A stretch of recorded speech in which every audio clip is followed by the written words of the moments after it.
سورہ آل عمران آیت نمبر 7، 8 اور 9۔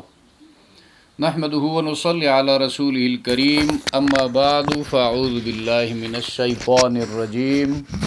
بسم اللہ الرحمن الرحیم۔ هو الذی انزل علیک الکتاب منہ آیات محکمات ہن ام الکتاب واخر متشابہات فأما الذین فی قلوبہم زیغ فیتبعون ما تشابہ منہ ابتغاء الفتنة وابتغاء تأویلہ وما يعلم تأويله إلا الله والراسخون في العلم يقولون آمنا به كل من عند ربنا وما يذكر إلا أولو الألباب ربنا لا تزغ قلوبنا بعد إذ هديتنا وهب لنا من لدنك رحمة إنك أنت الوهاب ربنا إنك جامع الناس ليوم لا ريب فيه إن الله لا يخلف الميعاد۔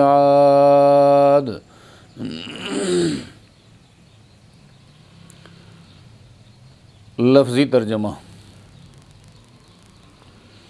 هو الذی انزل علیک الکتاب، ہوا پروناؤن ہے، اس میں ضمیر واحد مذکر غائب کے لیے آتا ہے۔ الذی اسم موصول، وہی تو ہے۔ انزل،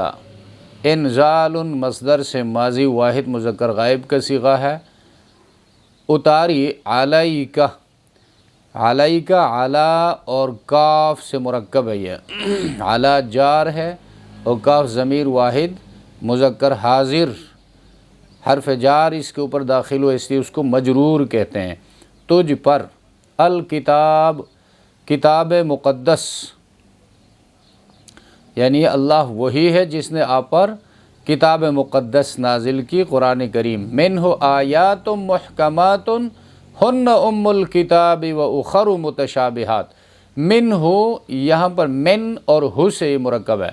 من جار ہے، جس طرح علیکہ میں علی جار تھا، اور ہو یہاں پر ہو ضمیر متصل من کے ساتھ لگ کر آیا ہے، واحد مذکر اور غائب کے لیے آتا ہے۔ کتاب کی طرف راجع ہے ہو ضمیر، یعنی من ہو اس کتاب میں آیاتن، یہ پلورل ہے، جمع ہے، اس کی واحد آیتن ہے۔ محکماتن، یہ محکمتن کی جمع ہے، جس طرح بیناتن، بینتن کی جمع ہے، محکماتن، محکمتن کی جمع ہے، اور اسم مفعول جمع مؤنث کا صیغہ ہے۔ اب محکم وہ جس میں لفظ اور معنی کے لحاظ سے کوئی شک و شبہ وارد نہ ہو۔ اور جامع تعریف اس کی علامہ روح المعانی رحمہ اللہ نے کی ہے، وہ فرماتے ہیں واضحۃ المعنی ظاہر الدلالہ محکمۃ العبارہ، یعنی جس کے معنی بالکل کلیئر، واضح، اور دلالت اپلیکیشن اس کا بالکل ظاہر، اور عبارت محکم ہو، منسوخ نہ ہو۔ ہن، یہ ہن بھی پلورل ہے، اور یعنی جمع ہے، مؤنث کی ضمیر ہے، غائب ہے۔ ام الکتاب، یعنی یہ محکمات جو ہن پھر اس طرف جا رہی ہے، جس طرح ہو اوپر کتاب کی طرف جا رہی ہے، اس طرح ہن یہاں پر محکمتن کی طرف، ہن جمع مؤنث ہے تو محکمتن بھی جمع مؤنث ہے، مؤنث کا صیغہ ہے۔ ام الکتاب، ہر چیز کی اصل کو کہا جاتا ہے، یعنی جس سے دوسری اشیاء پیدا ہوتی ہیں اس کے ارد گرد وہ گھومتی ہیں، تو ام الکتاب سے مراد یہاں پر اس کی اصل اور اساس بنیاد، و اخرو اخرا کی جمع ہے اور آخرو کی یہ تانیث ہے، مؤنث ہے، اور دوسری و اخرو کا معنی ہے دوسری، متشابہات واحد اس کا آئے گا، متشابہات جمع ہے یعنی پلورل ہے،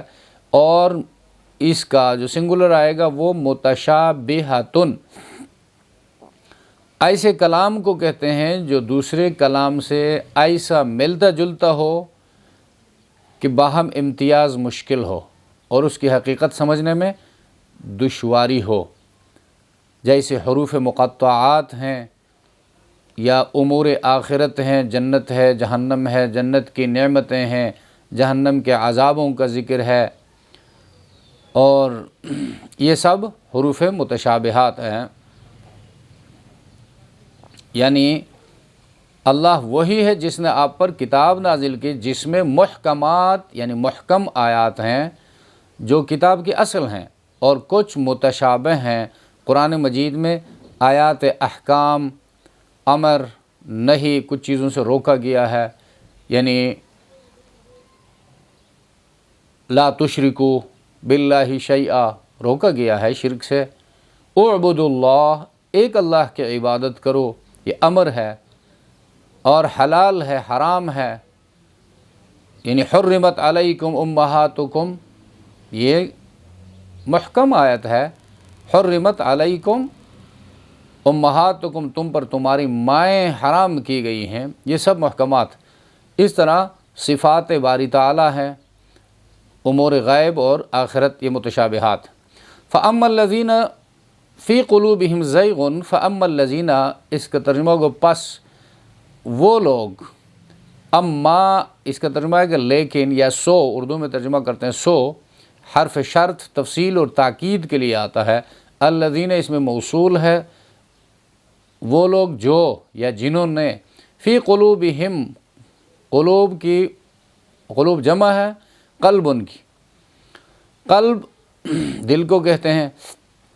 ہم ضمیر جمع مذکر غائب ہے، زیغن زیغ زاغ یزیغ زیغن کجی ٹیڑھا پن، حق سے روگردانی، شک و شبہ۔ فیتبعون یہ مضارع کا صیغہ ہے جمع مذکر غائب، اتبع یتبع اتباع اردو میں بھی استعمال ہوتا ہے پیروی کرنا، فیتبعون پس وہ پیروی کرتے ہیں، وہ پیچھے پڑتے ہیں، ما موصول ہے اس بات کی جو تشابہ، تشابہن مصدر سے مضارع واحد مذکر غائب، تو تشابہ مشتبہ یا متشابہ ایسا کلام جو دوسرے کلام سے لفظ اور معنی کے لحاظ سے ملتا جلتا ہو اور اس کی تفسیر مشکل ہو، یہ ملے جلے ہونے کی وجہ سے یہ سورہ بقرہ میں بنی اسرائیل نے کہا ہے ان البقرہ تشابہ علینا، تشابہ، تو تشابہ الامران، عرب جب دو بات آپس میں یکساں ہو جائے اور فرق باقی نہ رہے، فرق کرنا امتیاز کرنا مشکل ہو جائے تو کہتے ہیں تشابہ الامران، دو باتیں، دو امر، دو معاملے خلط ملط ہو گئے، اب اس میں جدائی کرنا امتیاز کرنا مشکل ہو گیا، تو یہاں پر بھی دوسرے یعنی کلام سے لفظ اور معنی کے لحاظ سے مشابہت کی وجہ سے اس کی تفسیر مشکل ہو جاتی ہے، یہ امام راغب کا قول ہے۔ تو ابتغاء الفتنہ یہ مصدر ہے، ابتغاء یبتغی ابتغاء طلب کرنا چاہنا، اور اس کا مادہ جو ہے بغی ہے، مین روی سے آگے بڑھنے کی طلب، سر بغاوت استعمال ہوتا ہے، یعنی قدر واجب سے زیادتی کی طلب۔ فتنۃ مصدر فتنہ یفتنو، فتنۃ یہاں فتنہ سے مراد کفر اور گمراہی ضلال ہے۔ وابتغاء تأویلہ، تاویل یہ مصدر ہے اول سے جس کے معنی اصل کی طرف رجوع کے ہیں، یعنی کسی چیز کو اپنی اصل کی طرف لوٹانا، تاویل الاحادیث سورہ یوسف میں آتا ہے، یعنی خلاف حق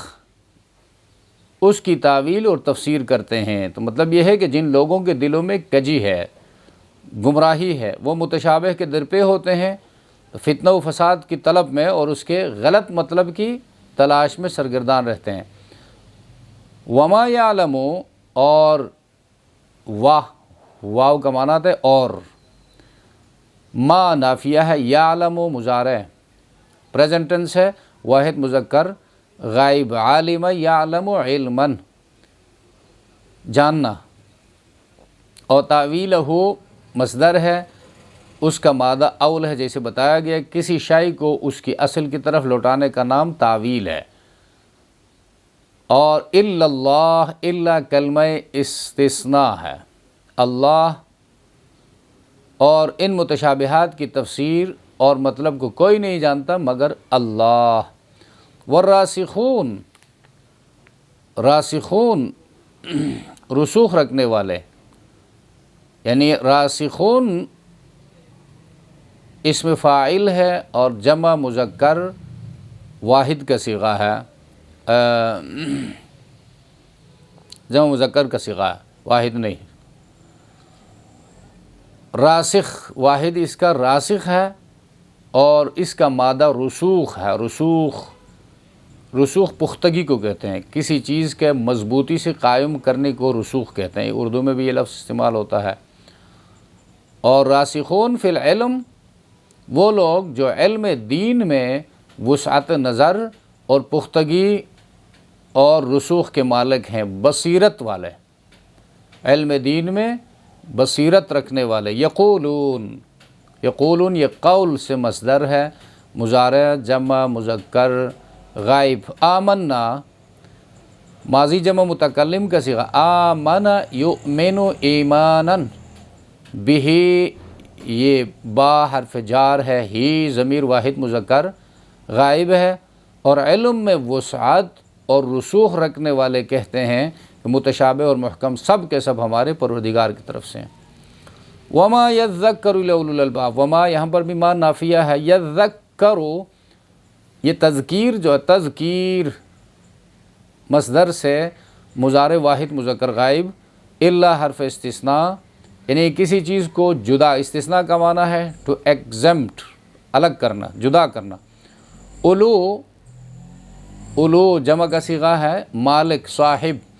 الباب یہ جمع ہے، اور پورے قرآن میں جمع ہی استعمال ہوا، اس کا واحد قرآن میں استعمال نہیں ہوا ہے، اس کا واحد لب ہے۔ لب کسی چیز کے خلاصہ اور جوہر کو کہتے ہیں۔ جوہر انسانی جسم میں عقل ہے، اور عقل والوں کے سوا کوئی نصیحت قبول نہیں کرتا۔ ما یعلم تاویلہ الا اللہ والراسخون فی العلم، اس میں وقف تام ہے، یعنی اللہ کے علاوہ اس کی تاویل کوئی نہیں جانتا۔ اور والراسخون فی العلم سے مفسرین کی دوسری جماعت وہ کہتی ہے، یہ دوسرا جملہ یہاں پر شروع ہوتا ہے اور جس کی خبر آگے یقولون ہے، یعنی راسخون فی العلم کہتے ہیں، علم میں پختہ کار، علم میں بصیرت والے کہتے ہیں کہ سب ہمارے پروردگار کی طرف سے ہیں۔ صحابہ کرام، تابعین، اکثر محققین کا یہی مذہب ہے، یہی رائے ہے۔ اور لیکن کچھ متکلمین ہیں، وہ کہتے ہیں کہ والراسخون فی العلم کا عطف جو ہے اللہ پر ہے، اور یہاں وقف نہیں ہے، ٹھہرنا نہیں ہے۔ تو اس صورت میں مفہوم یہ ہوگا متشابہات کی تعویل اللہ اور راسخون فی العلم کے علاوہ کوئی نہیں جانتا۔ تو محکمات وہ آیات جن کے معانی اور مطالب فکس ہیں، متعین ہیں، اور ان میں شک و شبہ کی گنجائش نہیں ہے۔ اور متشابہات وہ آیات جن کے مطالب سمجھنے میں دشواری ہو، جیسے حروف مقطعات، جنت اور دوزخ کی حقیقت، صفات الہیہ۔ تو قرآن حکیم کی ان ہر دو اقسام کی تفصیلات، محکمات، متشابہات کا ذکر قرآن میں موجود ہے۔ خود قرآن کے اندر سورہ ہود میں فرمایا کتاب احکمت آیاتہ، اور سورہ زمر آیت نمبر 23 میں فرمایا اللہ نزل احسن الحدیث کتابا متشابہا۔ کیونکہ ہود میں احکمت کہا اور یہاں پر متشابہن کہا۔ احکمت یہ احکام سے مضبوط کی گئی ہے، یعنی قرآن کریم کے دلائل نہایت مضبوط ہیں، آیتیں نہایت مضبوط ہیں، ان کو کوئی توڑ نہیں سکتا، کوئی مقابلہ نہیں کر سکتے، اپنے لغوی معنی میں استعمال ہوا ہے۔ اور کتاب متشابہہ سورہ زمر میں متشابہ یعنی ملتے جلتے ہیں، حسن میں، معجزہ ہونے میں ملتے جلتے ہیں۔ تو مطلب یہ ہے کہ قرآن کریم میں دو قسم کی آیتیں، محکمات معانی واضح ہیں اور مراد بالکل کلیئر ہے، اور ان میں کسی قسم کی تعویل نہیں کی جا سکتی۔ ایسی ہی آیات کو ام الکتاب، ام الکتاب، مرکز، یہ اس لیے کہ متشابہات کو ان کی طرف راجع کیا جائے، ام الکتاب کی طرف، یعنی جو کتاب کے مرکزی پوائنٹس ہیں، مرکزی سبجیکٹس ہیں، ان کی طرف ان متشابہات کو راجع کیا جائے، ان پر لوٹایا جائے، تو معنی و مفہوم سمجھنے میں آسانی ہوگی اور کوئی شک و شبہ باقی نہیں رہے گا۔ یعنی محکمات یعنی ام الکتاب کے مطابق ان کا معنی متعین کرنا ہوگا۔ تو متشابہات کا مفہوم اپنی رائے سے متعین کرنا بالکل غلط ہے، اور یہی بات دین میں فتنہ اور اختلاف کا باعث ہوتا ہے۔ حضرت عائشہ صدیقہ رضی اللہ تعالیٰ عنہا سے یہ حدیث مروی ہے، رسول اللہ صلی اللہ علیہ وسلم نے یہ آیت تلاوت فرمائی اور پھر فرمایا، جب تم ایسے لوگوں کو دیکھو جو متشابہات کے پیچھے پڑتے ہیں تو یہ وہی لوگ ہیں جن کے بارے میں اللہ نے فرمایا والذین فی قلوبہم زیغ، یہی وہ لوگ ہیں جن کے دلوں میں کجی ہے، فاحذروہم، پس ان سے ڈرو، دور رہو۔ ربنا لا تزغ قلوبنا، رب مضاف اور نا یہ ضمیر ہے، پروناؤن ہے، جمع متکلم مضاف الیہ، اے ہمارے رب، اے ہمارے پروردگار، اے ہمارے پالنے والے، لا تزغ، ازاغ یزیغ ازاغتن، ٹیڑا کرنا، لا تزغ یہ فعل نہیں مضارع ہے، واحد مذکر حاضر کا صیغہ ہے، تو ٹیڑا نہ کر، قلوبنا یہ بھی مرکب اضافی ہے، قلوب مضاف، نا مضاف الیہ اور مفعول ہے، ہمارے دلوں کو، بعد اذ ہدیتنا، یہ بعد اذ ظرف زمان ہے، وقت کو بتانے کے لیے آتا ہے، ہدیتا ماضی واحد مذکر حاضر، ہدا یہدی، اور ہدن اور ہدایتن، نا ضمیر جمع متکلم کی ہے، متکلم فرسٹ پرسن، اس کے بعد، بعد اذ معنی اس کے بعد کہ تو نے ہمیں ہدایت دی، وہب لنا، حب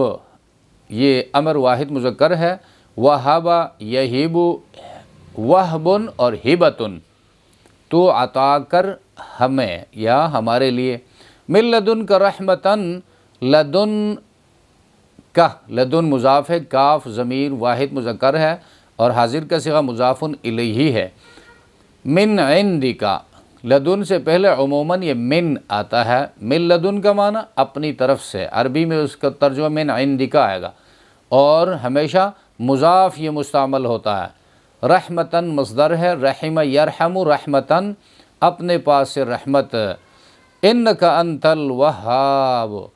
ان یہ حرف تحقیق کلام کے ابتدا میں آتا ہے، جملے کے ابتدا میں، اور کاف ضمیر واحد مذکر حاضر، بے شک، یقیناً، انت ضمیر منفصل یعنی الگ ہو کر آیا ہے، واحد مذکر حاضر کے لیے آتا ہے، الوہاب صیغہ مبالغہ ہے، وہاب فعال کے وزن پر جب بھی آ جائے تو مبالغے کا صیغہ ہوگا، بے شک تو ہی بہت عطا کرنے والا ہے، انک انت الوہاب میں ان حرف تحقیق کے بعد کاف ضمیر متصل مخاطب ہے، اور پھر انت ضمیر مخاطب یہ منفصل، یہ مجتمعاً لا کر، اکٹھی لا کر اللہ تعالیٰ کی اس صفت میں سخت تاکید پیدا کی گئی ہے کہ یقیناً وہاب تو صرف تو ہی ہے اے اللہ، تیرے سوا کوئی نہیں، اور متشابہات کی پیروی کرنا زائغ اور کجی کا باعث ہے، اس لیے اہل ایمان کو اس زائغ سے، اس کجی سے، شک و شبے میں پڑنے سے بچنے کی جامع دعا سکھائی گئی۔ حضرت ام سلمہ رضی اللہ تعالیٰ عنہا سے یہ منقول ہے کہ آپ کثرت سے یہ دعا پڑھا کرتے تھے، یا مقلب القلوب ثبت قلبی علی دینک، اے دلوں کے بدلنے والے میرے دل کو اپنے دین پر ثابت قدم رکھ۔ اور اس کے بعد یہ آیت کریمہ پڑھا کرتے تھے، ربنا لا تزغ قلوبنا بعد اذ ہدیتنا وہب لنا من لدنک رحمہ انک انت الوہاب۔ یہ ابو بکر صدیق رضی اللہ تعالیٰ عنہ سورہ فاتحہ بھی چونکہ دعا ہے، اس کے بعد یہ پڑھا کرتے تھے، ربنا انک جامع الناس، اے ہمارے پروردگار۔ یہ ربنا طلباء کے سمجھنے کے لیے ہے، ربنا جہاں کہیں قرآن میں آ جائے بس یہی ترجمہ ہے اس کا، اے ہمارے پروردگار۔ ان کلمہ تحقیق بات کو مضبوط کرنے کے لیے آتا ہے، کاف ضمیر واحد مخاطب ہے، بے شک تو، انک بے شک تو، جامع الناس، جامع جمع سے جامع ہے، اسم فاعل جمع یجمع جمعا، جمع ماضی، یجمع پریزنٹ مضارع، اور جمعا اس کا انفینیٹیو ہے، لوگوں کو جمع کرنے والا ہے، لیومن، لیومن لام حرف جار داخل ہوا، یوم اسم ہے اور مجرور ہے، ایسے دن کے لیے، لا کلمہ نفی، ریب مصدر، ریب بالکل سورہ بقرہ کی پہلی آیت میں گزرا، لا ریب فی، ریب شک، شک و شبہ، جس میں کوئی شک و شبہ نہیں، ان اللہ یقیناً اللہ، لا یخلف، لا یخلف، اخلف یخلف، اخلاف من خلاف نہیں کرتا، لا یخلف فعل نہیں مضارع واحد مذکر غائب، خلاف نہیں کرتا، المیعاد جمع میعاد، وعد یعید وعدا ظرف زمان ہے، المیعاد۔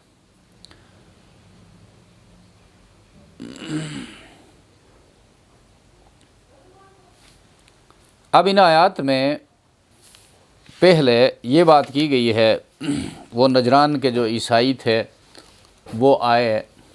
اور نبی کریم صلی اللہ علیہ وسلم کی خدمت میں آئے، انہوں نے حضرت عیسیٰ علیہ السلام کے خدا یا خدا کا بیٹا ہونے پر قرآن کریم سے استدلال کرتے ہوئے، دلیل پکڑتے ہوئے کہا کہ سورہ نساء میں حضرت عیسیٰ علیہ السلام کو کلمت اللہ، اللہ کا کلمہ، روح اللہ، اللہ کی روح کہا گیا ہے، یعنی عیسیٰ علیہ السلام کی صفت کلام اور اللہ کی روح تھے، لہٰذا ثابت ہوا وہ اللہ کے بیٹے تھے، اور بیٹا باپ کی طرح ہوتا ہے، لہٰذا وہ خدا ہوئے۔ اس آیت کے ذریعے، یعنی جو ہمارے سامنے ہے، اس آیت کے ذریعے ان کو جواب دیا گیا کہ قرآن کریم میں جناب دو قسم کی آیتیں ہیں، ایک کو محکم کہا جاتا ہے، محکم واضح الدلالہ،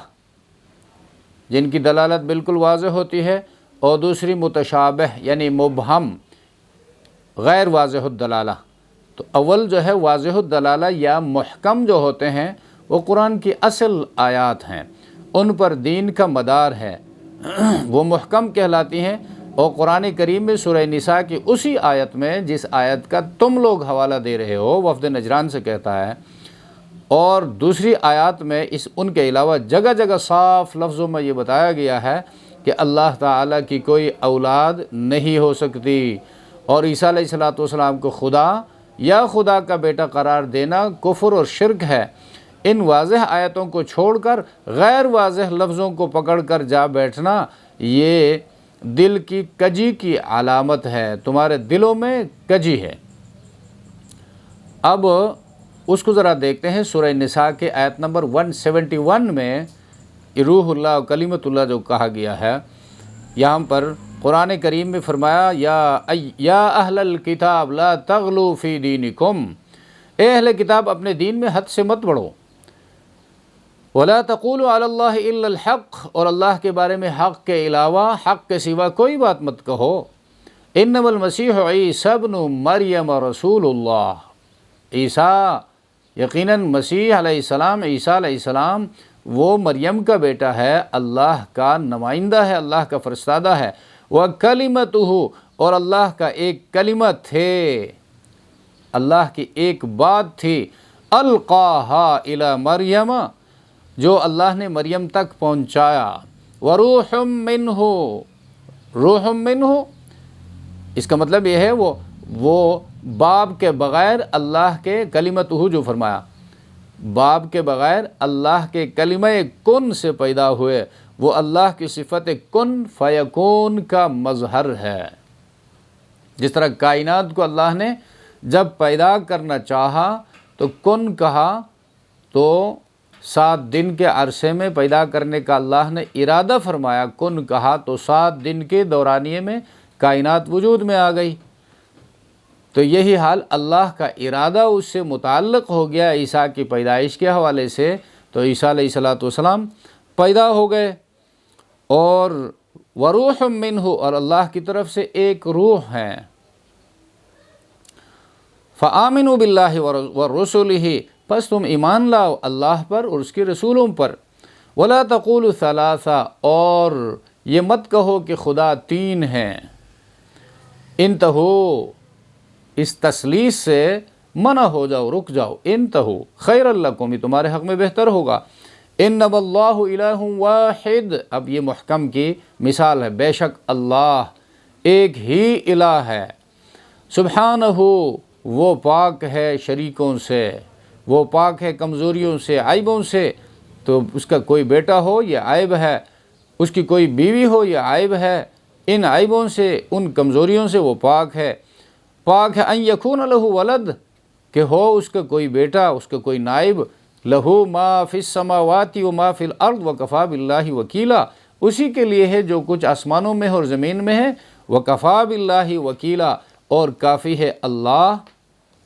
کارساز، کام بنانے والا۔ تو یہاں پر ان سے کہا گیا کہ یہ مت کہو کہ خدا 3 ہے، ایسا کہنے سے باز آ جاؤ، اس میں تمہاری بہتری ہے، اللہ تو ایک ہی معبود ہے، وہ اس بات سے بالکل پاک ہے کہ ان کا کوئی بیٹا ہو۔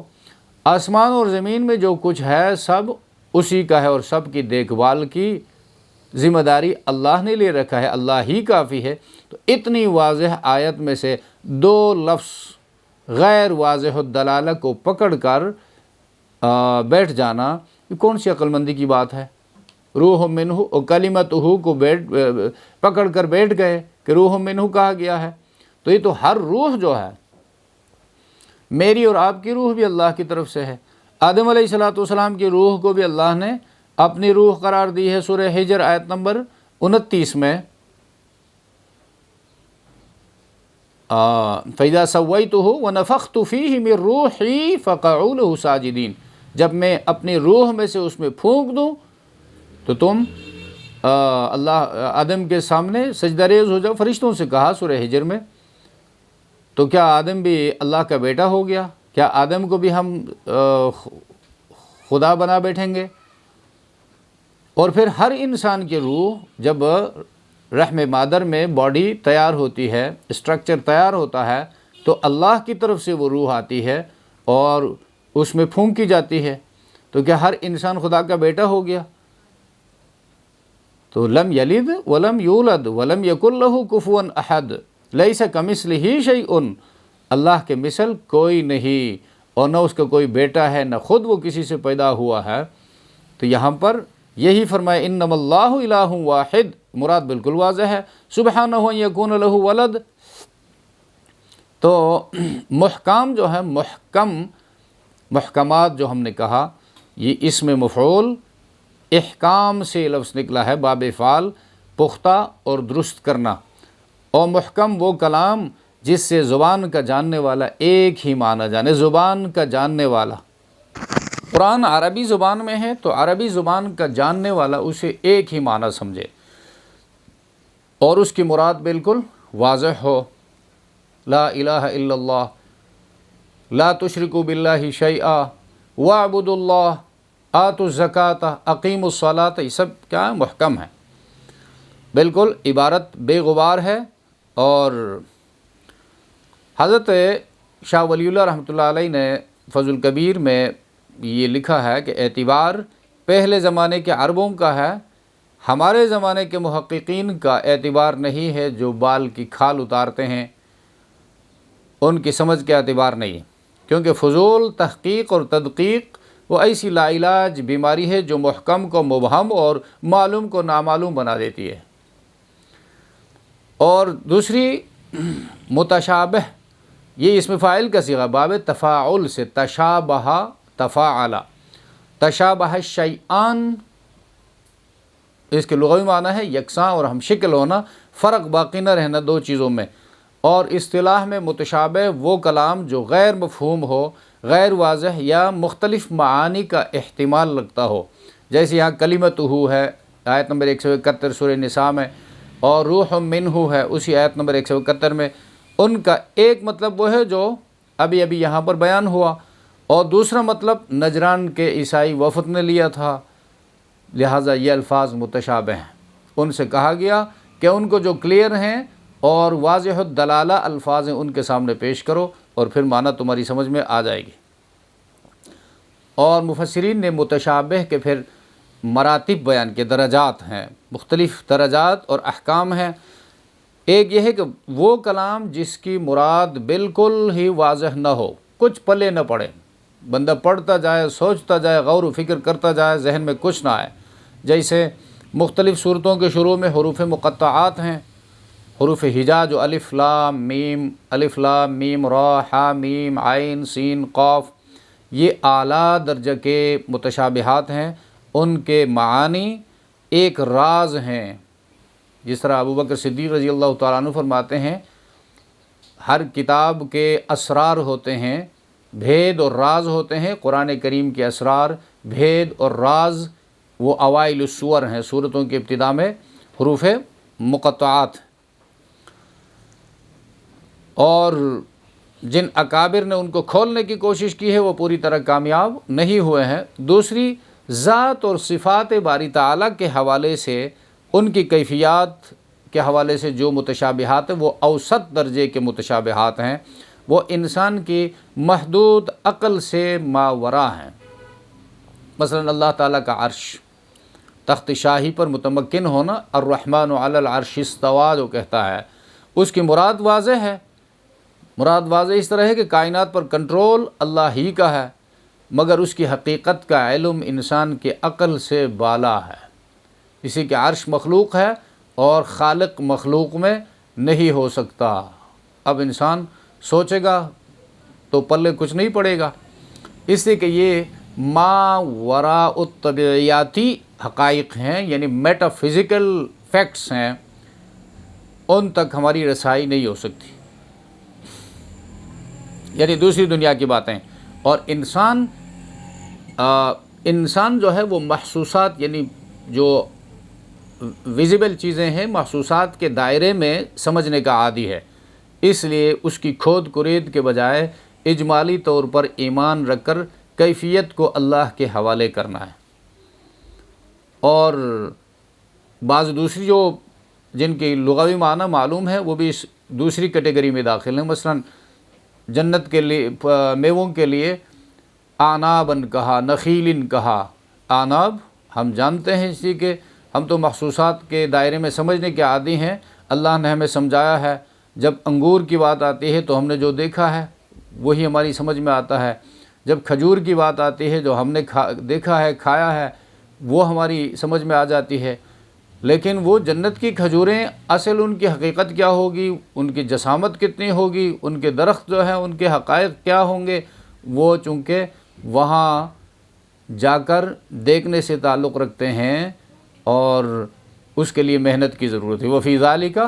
فَلْيَتَنَافَسِ الْمُتَنَافِسُونَ، ان کے لیے کوشش کرنی چاہیے، کوشش کرنے والوں کو ریس لگانا چاہیے، ریس لگانے والوں کو۔ اور تیسرے نمبر پر علماء فرماتے ہیں کبھی کلام کے کئی معانی ہو سکتے ہیں مختلف وجوہات سے، یا تو اس وجہ سے کہ ضمیر کے مراجع مختلف ہو سکتے ہیں، ضمیر مختلف طرف راجع ہو سکتی ہے، مختلف کلمات کی طرف، یا لفظ دو معنی میں مشترک ہے، ایک لفظ ہے اس کے دو معنی ہے، ذو معنی ہے وہ،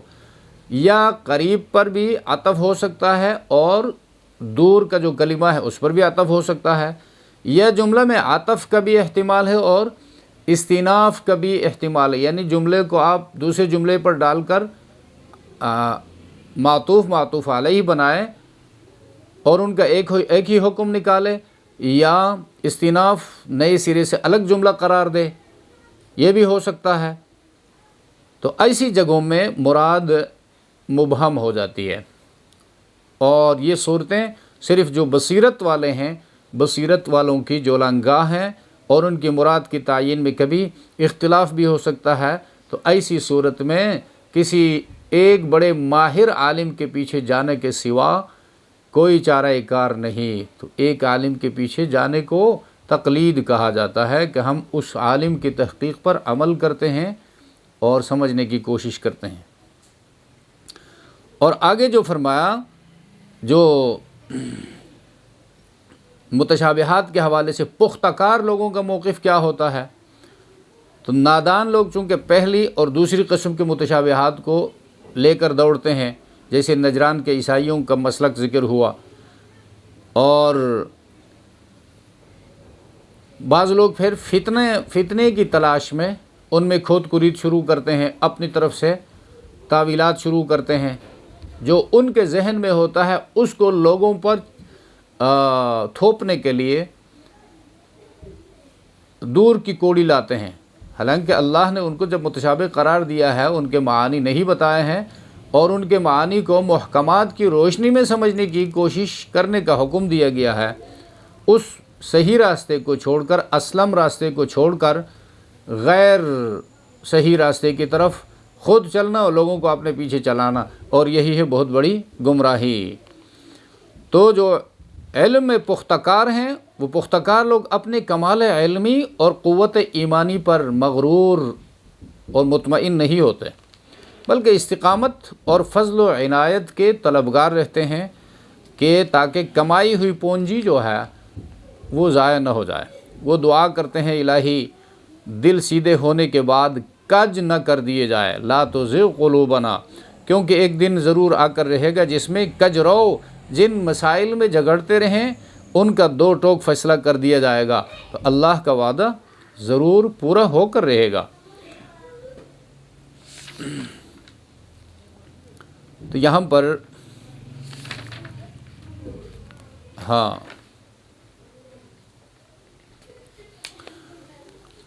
هو الذی انزل علیک الکتاب منہ آیات محکمات، هو الذی وہ جنہوں نے انزل اتاری علیک پر پیغمبر الکتاب خاص کتاب، منہ آیات اس کی بعض آیتیں، محکمات مضبوط ہیں، ہن ام الکتاب وہ اصل کتاب ہیں، وہ کتاب کی اصل ہیں، وَأُخَرُ متشابہات اور دیگر متشابہ ہیں، فَأَمَّا الَّذِينَ فِي قُلُوبِهِمْ پس رہے وہ جو ان کے دلوں میں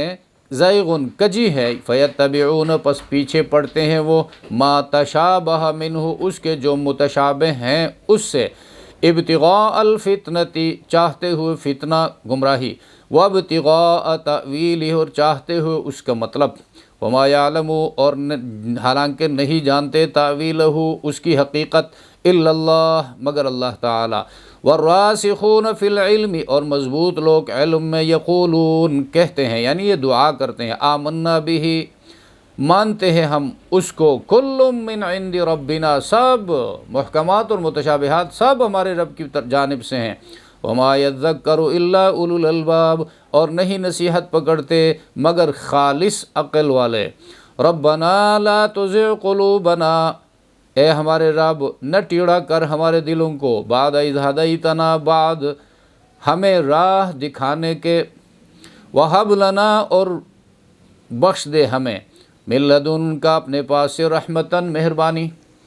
انکا انت الوہاب بے شک آپ ہی بخشنے والے ہیں، ربنا اے ہمارے رب، انکا بے شک آپ، جامع الناس اکٹھا کرنے والے ہیں لوگوں کو، لیوم ایسے دن میں، لا ریب نہیں کوئی شک فیہ اس میں، ان اللہ بے شک اللہ تعالی، لا یخلف نہیں خلاف کرتے، المیعاد اپنے وعدے کی۔ سبحان ربک رب العزت عما یصفون وسلام علی المرسلین والحمد للہ رب العالمین، آمین۔